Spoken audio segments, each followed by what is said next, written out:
दशमस्कन्धः अथ सप्तसप्ततितमोऽध्यायः 77 chapter from श्लोका 32 यत्पादसेवोर्जितया आत्मविद्यया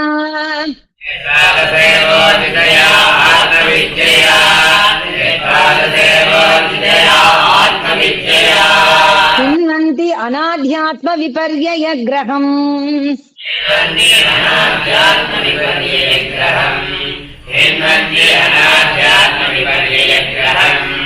लभन्त आत्मीयमनन्तमैश्वरम्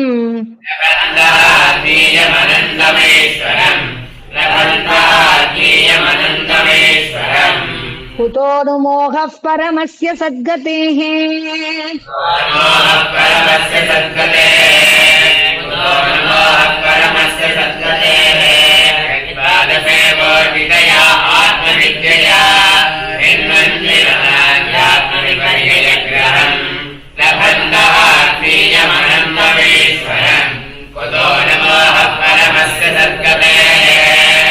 तं शस्त्रपूगैः प्रहरन्तमोजसा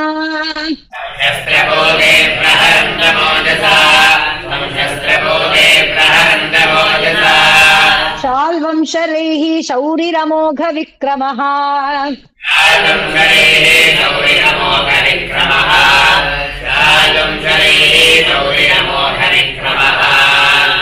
विद्वाचिनद्वर्मधनुशिरोमणिम्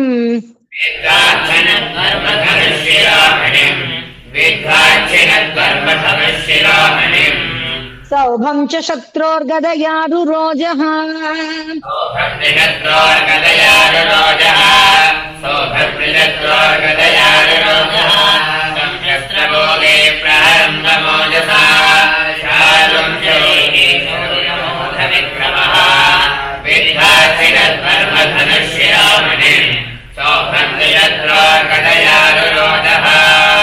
तत्कृष्टहस्तेरितया विचूर्णितम्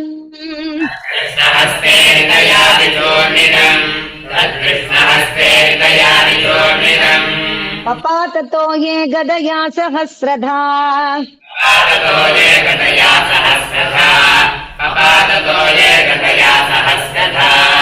विसृज्य तद्भूतलमास्तितो गदाम्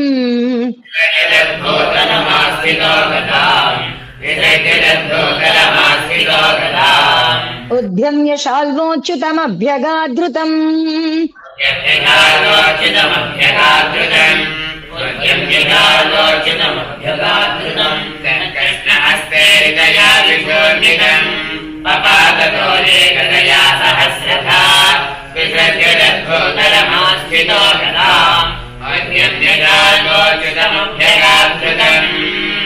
आधावदस्य गदम् तस्य बाहुम्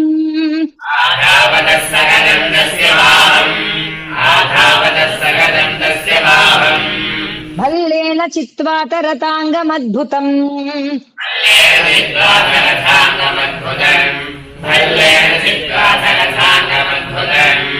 वधाय शाल्वस्य लयार्कसन्निभम्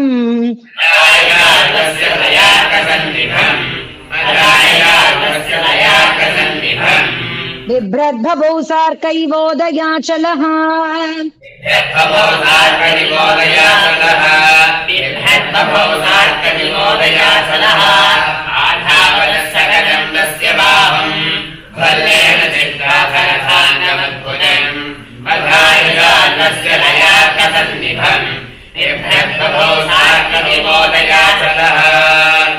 हारतेनैव शिरस्य कुण्डलम्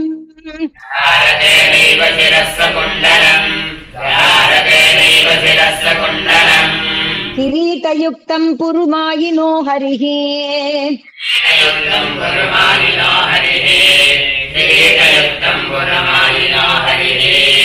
वज्रेण वृत्रस्य यथा पुरन्दरो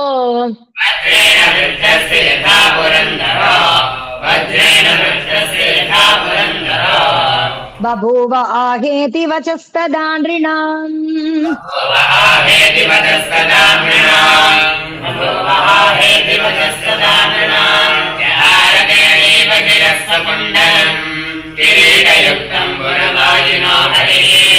वज्रेण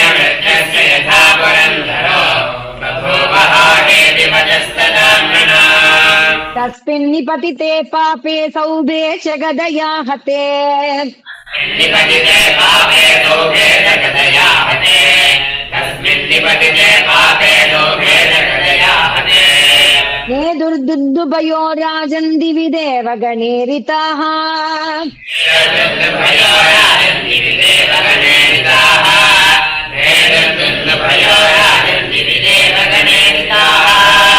सखीनाम् अपचितिम् कुर्वन् दन्तवक्त्रोरुषाभ्यगात्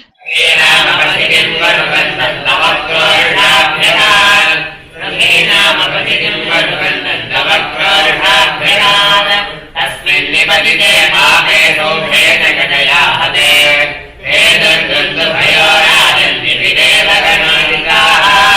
सखीनामपचितिम् कुर्वन् दन्तवक्त्रोरुषाभ्यगात्। इति श्रीमद्भागवते महापुराणे पारमहंस्याम् संहितायाम् दशमस्कन्धे श्रीमद्भागवते महापुराणे पारमहंस्याम् संहितायां दशमस्कन्धे